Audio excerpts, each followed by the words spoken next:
Assalamualaikum everyone and welcome back to another lecture of the series we have started recently जिसमें हम applied linguistics को deal कर रहे हैं and today we are going to focus on the learner.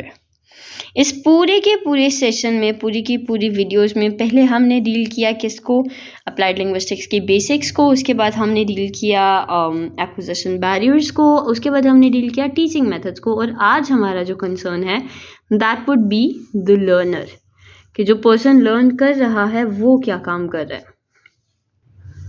अब in the recent centuries हमारे पास जो focus है वो टोटली शिफ्ट हो गया टीचर से लर्नर पे.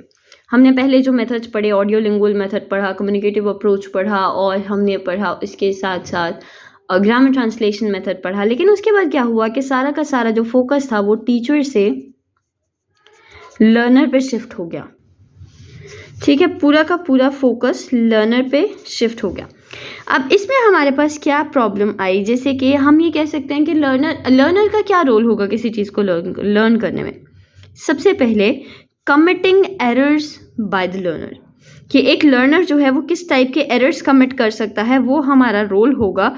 मतलब एक लर्नर का रोल ये होगा कि उसके जो एरर्स हैं वो उसको किस तरह से हेल्प करते हैं टू ग्रो और उसके जो एरर्स हैं उसको किस तरह से हेल्प करते हैं to learn the new things. इस तरह से हमारे पास लर्नर जो है वो एक बहुत इंपॉर्टेंट रोल प्ले करता है इन द लैंग्वेज एक्विजिशन. ठीक है, अब हमारे पास पहले टाइम में क्या होता था कि लैंग्वेज में जो लर्नर्स एरर्स करते थे, ठीक है, वो बहुत बैड कंसीडर किए जाते थे. लेकिन बाद में क्या हुआ कि उनको एक्सेप्ट किया जाने लगा एज अ क्लू किस चीज़ का, that student is having a shift in perspective, कि स्टूडेंट जो है उसका जो पर्सपेक्टिव है वो L1 से L2 की तरफ शिफ्ट हो रहा है. जब एक एरर L1 में था, लाइक उसने L1 के रूल को ओवर जनरलाइज किया L2 पे, लेकिन उसके बाद जब वहाँ पे एरर कमिट हुआ तो ये एक साइन की तरह एक्ट किया कि हमारे पास जो एरर कमिट हो रहे हैं वो एरर्स इस चीज़ के हैं कि वो बंदा शिफ्ट कर रहा है, वो बंदा कोशिश कर रहा है लर्न करने की. ठीक है, तो उसके बाद taking L2 as L1 using the same learning process, कि लर्निंग प्रोसेस को हमारे पास एक उसका you can say the catalyst, errors को कैटलिस्ट कंसीडर किया जाने लगा लर्निंग प्रोसेस का.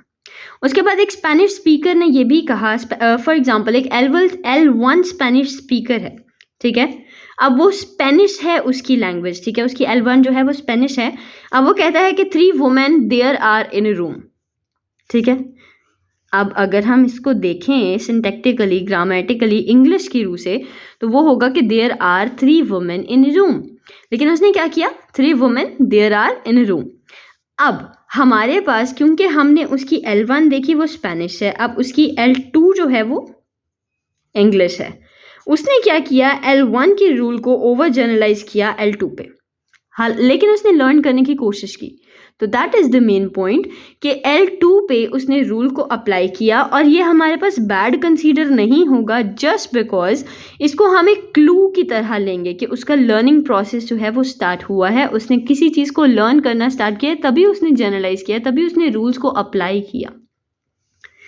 इस तरह से L1 लर्नर जो है वो एरर करता है इनिशियल स्टेजेस पे. Same is accepted for L2 learner. जिस तरह अब आप एक मदर टंग सीख रहे हो, ठीक है, फॉर एग्जांपल आपने जब पंजाबी सीखी या आपने उर्दू सीखी, आपने स्टार्ट में तो पानी कहना नहीं शुरू किया.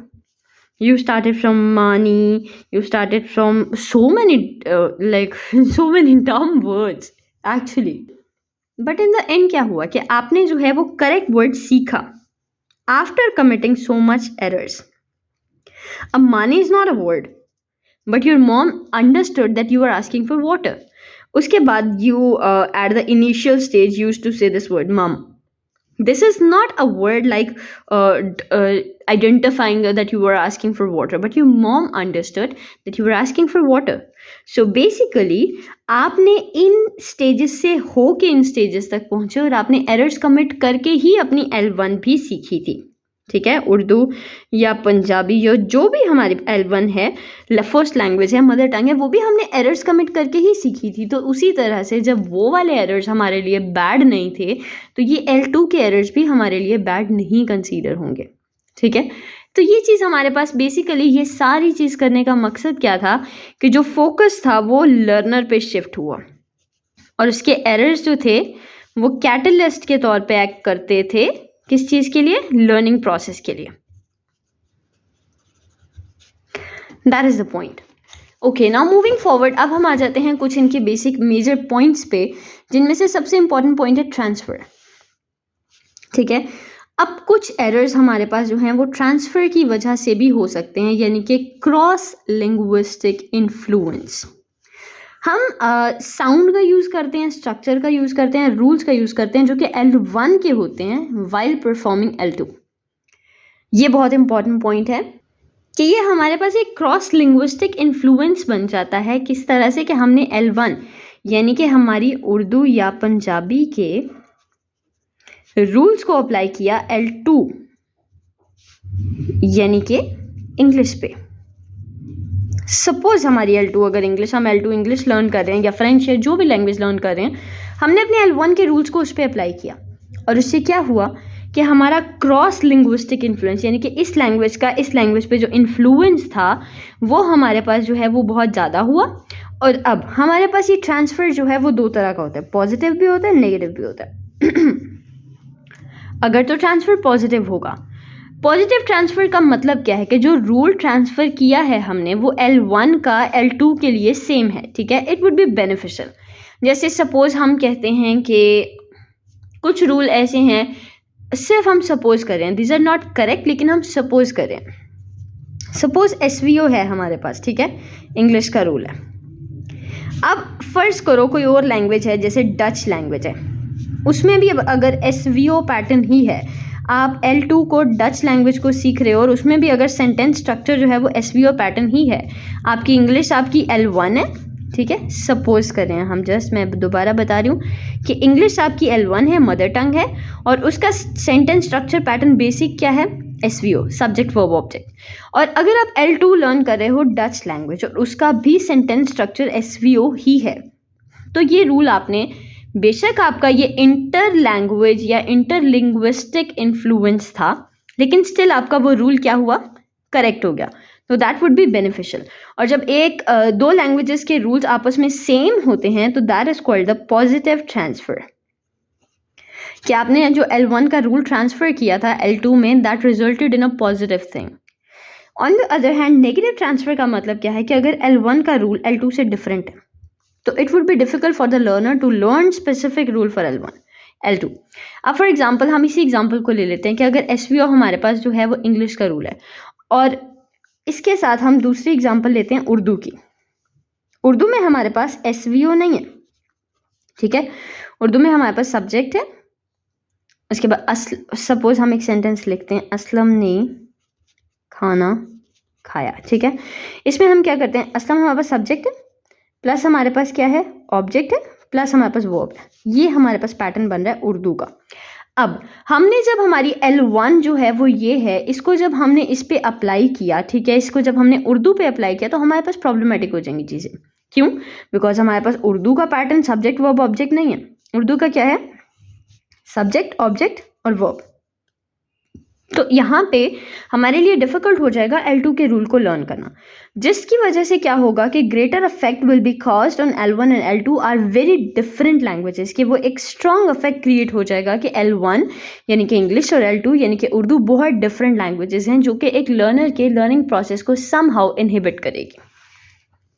मूविंग फॉरवर्ड, ये नेगेटिव ट्रांसफर को हम यूजुअली इंटरफेरेंस भी कहते हैं। ठीक है, ये हमारे पास frequently starting point of L2 learning पे होती है कि एक जो बच्चा है वो जब L2 नई नई सीख रहा है तो वो ओवर जनरलाइज करता है रूल्स को। तो वो जब ओवर जनरलाइज करता है वहाँ पे हमारे पास L2 में ये प्रॉब्लम्स क्रिएट होती हैं। मूविंग फॉरवर्ड, हम ये कहते हैं कि ये प्रॉब्लम्स ग्रेजुअली डिक्रीज हो जाती हैं जब लर्नर की फेमिलियरिटी प्रोड्यूस होती है। अब देखें, जब आपने फर्स्ट टाइम उर्दू बोलना सीखी थी, आपने उसका सब्जेक्ट वर्ब और ऑब्जेक्ट आइडेंटिफाई नहीं किया था, आपने उसको डायरेक्ट उर्दू सीखी थी। आपने जब फर्स्ट टाइम इंग्लिश बोलना सीखी थी तब आपने उसका सब्जेक्ट वर्ब ऑब्जेक्ट आइडेंटिफाई किया था कि this is called subject, this is called verb and this is called object. अगर हम कहते हैं आई एम सना, ठीक है, तो आई सब्जेक्ट नाउन। ठीक है, ये चीज़ हमने आइडेंटिफाई की थी जब हमने इंग्लिश पढ़ना स्टार्ट की। तो दिस इज़ द थिंग कि आहिस्ता आहिस्ता हमारे इसके साथ फेमिलियरिटी जब डेवलप हुई तो हमने उस चीज़ को ईजी ले लिया, उसको कंसीडर इस तरह से किया कि वो हमारे लिए नॉर्मल चीज़। Okay, moving forward, interlanguage. Interlanguage से क्या मुराद है? इंटर लैंग्वेज से मुराद हमारे पास same errors that are committed by L2 learners are not similar to the L1 and even L2 properties. कि इंटर लैंग्वेज में समटाइम्स ऐसा होता है कि हम कुछ एरर्स कमिट करते हैं, ठीक है, सेकेंड लैंग्वेज सीखते हुए हम कुछ एरर्स कमिट करते हैं जो कि L1 में भी नहीं होते, L2 में भी नहीं होते। जैसे अभी उर्दू का पैटर्न क्या था? SOV, और इंग्लिश का पैटर्न क्या था? SVO। अब हम इन सब की बजाय एक पैटर्न निकाल दें, VSO। ये जो है ये ना तो इंग्लिश का है ना ही ये उर्दू का है, ठीक है, लेकिन ये एरर अगर कमिट हो रहा है तो that would be the inter language error. For example, एक स्पेनिश स्पीकर है, वो स्ट्रक्चर यूज करता है जो ना तो L2 इंग्लिश से बिलोंग करता है ना L1 स्पेनिश से बिलोंग करता है। सच evidence proved that there's an other system in L2 acquisition process having both qualities of L1 and L2, known as interlanguage, and is considered as the basis of providing L2 production. ये interlanguage जो है ये L2 की production की base बनता है, यानी कि एक ऐसा सिस्टम जिसमें हमारे पास L1 और L2 की जो प्रॉपर्टीज हैं वो मिक्स होके कुछ ऐसा बना देती हैं जिसको हम इंटरलैंग्वेज कहते हैं, ठीक है। उसके बाद हम कहते हैं कि if a learner develops fairly fixed repertoire of L2 expression containing many forms that do not match the target language, यानी कि L2 में वो ऐसी कुछ फॉर्म्स डेवलप कर लेता है फिक्स्ड रेपर्टोयर में, यानी कि फिक्स्ड माइंडसेट बना लेता है जिसमें हमारे पास जो क्वालिटीज़ ना तो L2 की हैं ना L1 की हैं, ठीक है। तो वो उससे हमारे पास क्या होगा कि it seems not to progress any further, उसमें हमारे पास L2 लर्निंग में कोई प्रोग्रेस नहीं होगी, प्रोग्रेस रुक जाएगी हमारी L2 लर्निंग की। They have a fossilised interlanguage and phenomena is called fossilisation. Fossilisation का मतलब क्या होता है कि वो इंटरलैंग्वेज यानी कि वो कैपेसिटी L1 प्लस L2 की प्रॉपर्टीज़ के मिक्सचर को हम इंटरलैंग्वेज कहेंगे, वो फिनोमेना जो कि हमारे पास फॉसिलाइज्ड हो गया, ठीक है, वो फिनोमेना जो हमारे पास वर्क ही नहीं कर रहा। इसमें हमारे पास क्या होता है, L2 is usually based on what we called foreign accent, कि L2 हमारे पास फॉरेन एक्सेंट पे चला जाता है, कि यानी कि हमारे पास एक ऐसे एक्सेंट पे चला जाता है जो हमारा एक्सेंट नहीं होता। Okay, I hope this is clear. I know it's a bit confusing, लेकिन इसका सिंपल जो एक ओवरव्यू अगर हम लें तो हम कहेंगे कि इंटर लैंग्वेज हमारे पास क्या है, L1 properties plus L2 properties, इन दोनों के कॉम्बिनेशन से कुछ ऐसा बनाती हैं, सम प्रॉपर्टीज आर डेवलप्ड, ठीक है, that do not belong to L1 और L2, यानी कि इंटर लैंग्वेज से मुराद हमारे पास L1 और L2 की प्रॉपर्टीज का कॉम्बिनेशन है जो कि कुछ ऐसी प्रॉपर्टीज बनाती हैं जो ना तो L1 की ना L2 की हैं, और ये इंटर लैंग्वेज की वजह से हमारी L2 लर्निंग में इनहिबिटेशन आ जाती है, वो वर्क नहीं करते, हम प्रॉपर्ली लर्न नहीं कर सकते because no progress any further. Okay, the third step is motivation. Motivation जो है वो बहुत इंपॉर्टेंट फैक्टर है सक्सेसफुल L2 लर्नर का। मोटिवेशन से मुराद क्या होता है, हम कह सकते हैं ट्रिगर टू डू समथिंग, ठीक है, हम कह सकते हैं विश या डिज़ायर टू डू समथिंग, इसको हम कहेंगे मोटिवेशन। अब हमारे पास एक इम्पॉर्टेंट फैक्टर है किसका, L2 लर्नर की प्रोफाइल का। अब मोटिवेशन हमारे पास दो तरह की होती है, एक हमारे पास होती है इंस्ट्रूमेंटल मोटिवेशन, एक हमारे पास होती है इंट्रीगेटिव मोटिवेशन। इंस्ट्रूमेंटल मोटिवेशन हमारे पास क्या होती है, जैसे सपोज हमने आईलेट्स के लिए हमने इंग्लिश लर्न की, हमारे पास एक टारगेट था इस टेस्ट को क्लियर करना, ठीक है, वो हमारे पास इंस्ट्रूमेंटल मोटिवेशन होती है। जैसे कि हमारे पास कोई गोल होता है, स्पेसिफाइड गोल, जिसको कंप्लीट करने के लिए हम एक लैंग्वेज लर्न करते हैं, वो हमारे पास होती है इंस्ट्रूमेंटल मोटिवेशन। जब इंटीग्रेटिव मोटिवेशन की बात आती है, इंटीग्रेटिव मोटिवेशन वो हमारे पास होती है जब हम सोशलाइजेशन के लिए L2 लर्न करते हैं। ठीक है, जैसे इंग्लिश अगर हम लर्न करें तो हम उसको इसलिए लर्न करें कि हमें सोशलाइज करना है इंग्लिश लैंग्वेज से, यानी कि इंग्लिश से कम्युनिकेशन करनी है, तो वो हमारे पास इंटीग्रेटिव मोटिवेशन होगी। जो इंस्ट्रूमेंटल मोटिवेशन है वो हमारे पास ये होगी कि हमारे पास कोई टारगेट होता है, कोई गोल होता है अचीव करने के लिए सर्टेन सेकेंड लैंग्वेज को लर्न करने का। ओके इसमें हम एक प्लान नहीं कर रहे होते कि हम इंगेज करेंगे सोसाइटी के साथ, ठीक है, लेकिन इसमें हमारा मकसद ही ये होता है, इंटीग्रेटिव में हमारा मकसद ही ये होता है कि हम सोसाइटी के साथ इंगेज करने के लिए लर्न करें। अब जो हमारे पास सक्सेसफुल L2 कम्युनिकेशन एक्सपीरियंस करते हैं वो ज़्यादा मोटिवेटेड होते हैं, यानी कि एक जब सेकेंड लैंग्वेज आप लर्न कर रहे हो, उसको कम्युनिकेशन में यूज़ कर रहे हो, आपका कॉन्फिडेंस इन्हांस होता है, आपका पर्सनालिटी इन्हांस होता है, आपका वे ऑफ टॉकिंग इन्हांस होता है, तो ये सारी चीज़ें आपकी मोटिवेशन इंक्रीज करती हैं to learn the second language in a better way. Motivation I hope clear है कि मोटिवेशन हमारे पास होती है किसी चीज़ को करने की, जो हमारी विश होती है, डिज़ायर होती है, ठीक है। अब हम इंस्ट्रूमेंटल भी हो सकती है, इंटीग्रेटिव भी हो सकती है। इंस्ट्रूमेंटल में हमारे पास गोल होता है, इंटीग्रेटिव में हमारे पास जो है वो सोशलाइजेशन का पर्पस होता है। Moving forward, input and output. Input and output क्या होती है? इनपुट का मतलब होता है thing that you give, output का मतलब होता है thing that is given back. अब आप एक बंदे को सिखा रहे हो, बेटा गाली दो, बेटा गाली दो, बेटा गाली दो। आप एक बंदे को बोल रहे हो किसी ने तुम्हें थप्पड़ मारा, तुम उसको 2 थप्पड़ मारो, ठीक है। कल को आप उसको थप्पड़ मारोगे, वो आपको भी 2 थप्पड़ मारेगा।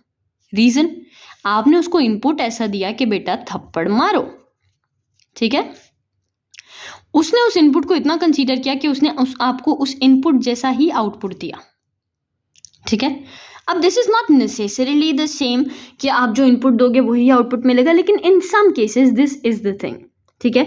अब इनपुट जो है वो हम इस चीज़ के लिए, अगर हम इसकी प्रॉपर डेफिनेशन देखें, the term that is used to describe the language learner is expose to, कि एक लैंग्वेज लर्नर को किस चीज़ के साथ एक्सपोज किया जा रहा है वो उसका इनपुट होगा। कि अगर आप एक चाइल्ड को, चाहे वो एशियन है, एशियन चाइल्ड को आप छोड़ दो ब्रिटिश फैमिली में, उसको इनपुट क्या मिलेगा? English language. और वो कल को बोलेगा क्या? English, obviously. On the other hand, आप एक ब्रिटिश चाइल्ड को एक एशियन फैमिली में छोड़ दो, उसको इनपुट क्या मिलेगा? उर्दू। और वो आउटपुट क्या देगा? Urdu language, obviously. तो बेसिकली एक इनपुट हमारे पास ये होता है कि जिसको हमारा एक लर्नर जो है वो एक्सपोज किया जाता है। उसके बाद it would be the simple language and structure as in variety of speech called foreign talks. कि कुछ ऐसे स्ट्रक्चर्स भी हो सकते हैं जो हमारे पास फॉरेन टॉक कंसीडर होंगे, कुछ ऐसी चीज़ें भी हो सकती हैं जो हमारे पास हमारी लैंग्वेज में कंसीडर होंगी। उसके बाद हम ये कहते हैं कि sometimes it is the negotiated input. Negotiated input का मतलब क्या होता है कि एक ऐसी L2 मटेरियल जो कि हमारा लर्नर एक्वायर करता है बाय इंटरैक्शन। निगोशिएटेड का मतलब होता है कॉन्वर्सेशन से। निगोशिएट करने का मतलब क्या होता है? किसी से बहस करना, कॉन्वर्सेट करना, ठीक है। तो वहाँ पे एक ऐसा मटेरियल जो हमारा लर्नर जो है वो इंटरैक्शन के थ्रू एक्वायर करेगा, that is called the negotiated input, ठीक है। Through asking for clarifications while active attention and being focused on what is said। कि अगर आप किसी चीज़ की बात कर रहे हो और आप में कोई चीज़ नहीं समझ आई उसमें आपको, तो आप क्लेरिफिकेशन मांगो उस चीज़ की कि yes what is this, I want to learn and I want to pay attention to something, so you are supposed to tell me that what is this। This is the thing कि जो negotiated input होता है वो हमारे पास हम question करके input लेते हैं।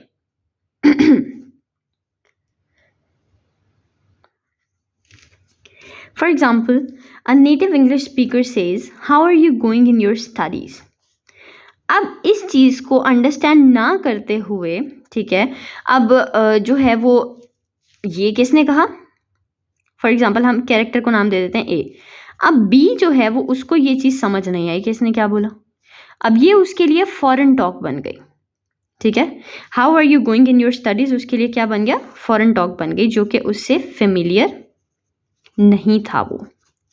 तो उसने जब ए को आइडिया हुआ कि बी को उसकी बात समझ नहीं आई, तो उसने उसको ईजी वे में कंसीडर किया कि उसने कहा यू लाइक इट, यानी कि उसने एक ईजियर वर्जन पेश कर दिया उसका कि how are you going in your studies, you like it.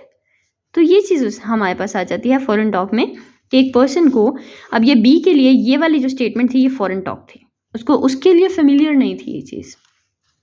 Okay, moving forward, opportunity to provide meaningful outputs after a comprehensible input is also important।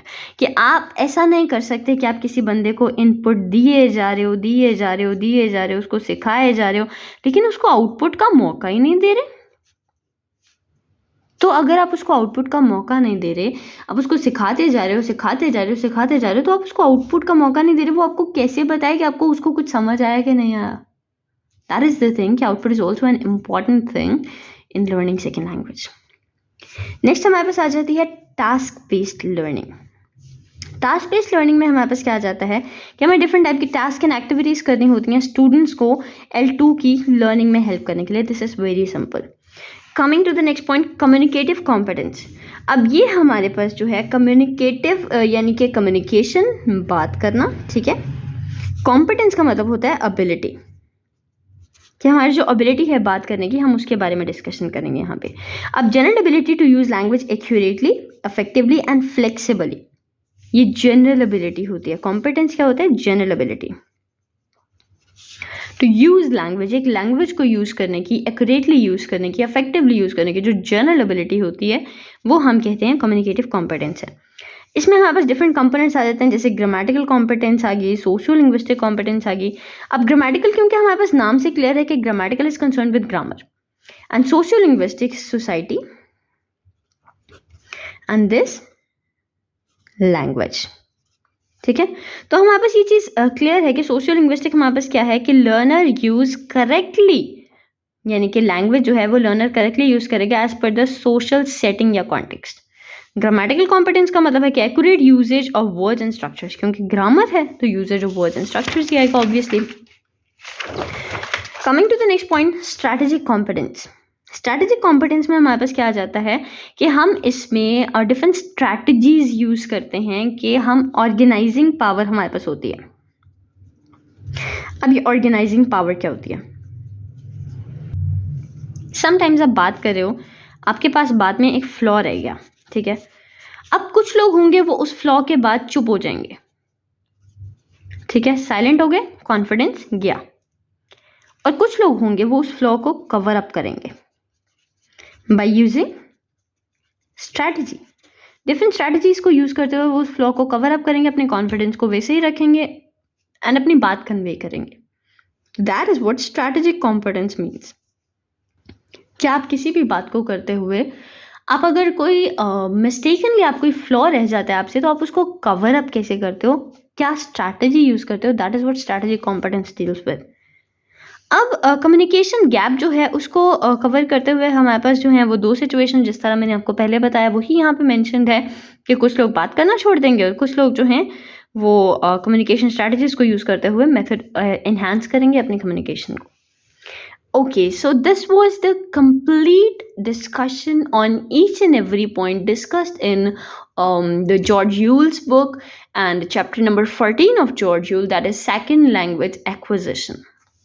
अब लास्ट पे हमारे पास अप्लाइड लिंग्विस्टिक्स की डेफिनेशन है जो मैंने आपको वेरी फर्स्ट वीडियो में क्लियर किया था कि applied linguistics is the theoretical linguistics, ठीक है। Unlike theoretical linguistics, applied linguistics is concern with practical issue involving language and their role in everyday life, यानी कि जो एवरीडे लाइफ में L2 लैंग्वेज में हमारे पास जो इश्यूज आएंगे उनको रिजॉल्व करने का नाम अप्लाइड लिंग्विस्टिक्स है।